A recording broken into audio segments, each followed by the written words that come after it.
মানুষে এরকমও হয়। কাস্টমারটাকে না দেখলে জানতে পারতাম না। কিছুক্ষণ আগে একটা কাস্টমার এলো আমার দোকানে। ও 3 প্লেট অর্ডার দিল, প্রায় 500 টাকার কাছাকাছি অর্ডার। একটা হরিয়ালি ছিল, একটা মালাই ছিল, আর একটা তিরাঙ্গা টিক্কা ছিল।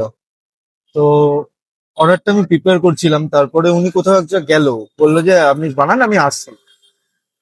তো এর আগে উনি একবার এসেছিলেন, তো সেই দিনটা মোটামুটি ভিড় ছিল দোকানে।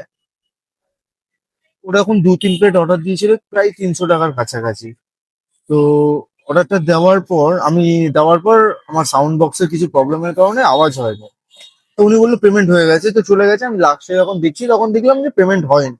আমি ভাবলাম হয়তো কিছু প্রবলেম হয়েছে, হয়তো ট্রানজেকশনের প্রবলেম বা কিছু সার্ভারের প্রবলেমের কারণে ইনস্ট্যান্ট দেখায় না। তো ওই কারণে আর কিছু দেখিনি সেই টাইমে। আজকে যখন আমার মাইন্ড, মানে উনি যখন এসেছেন আজকে, তখন আমার মনে হয়েছিল যে ওই লোকটা। তো দেখলে মনে হয় না যে লোকটা খেতে পায় না বা কিছু, বা খুব গরিব। একটা ভদ্র সভ্য ঘরের লোক দেখেই মনে হচ্ছিল। কিন্তু লোকটা, তারপরে যখন আমি বললাম যে আমার একটা ভাই ছিল পাশে, তো তাকে বললাম যে আমার ফোনটা চেক কর, দেখ তো একবার যে উনি টাকাটা পাঠিয়েছেন কিনা। তো চেক করলাম, যে দেখলাম যে পাঠায়নি। আমি তখন জিজ্ঞাসা করলাম যে ওরা হতেই পারে। তো আমি তখন জিজ্ঞাসা করলাম যে দাদা, আপনি কি টাকাটা পাঠিয়েছেন? বলছে না, হতভম্ব খেয়ে বলছে না। তো তারপর উনি কিছু না বলে হাঁটতে হাঁটতে চলে গেলেন।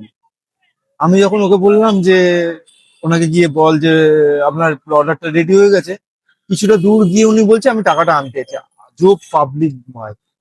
500 টাকার বেশি তুমি অর্ডার আনতেছো, তুমি ক্যাশ নিয়ে আসোনি, বা অনলাইন তুমি ফেক একটা দেখিয়ে দিলে একবার করে, তারপরে তুমি বলছো যে টাকা নিন। মানে এরকমও যে মানুষ হয়, দোকানদারি না করলে জানতে পারতাম না।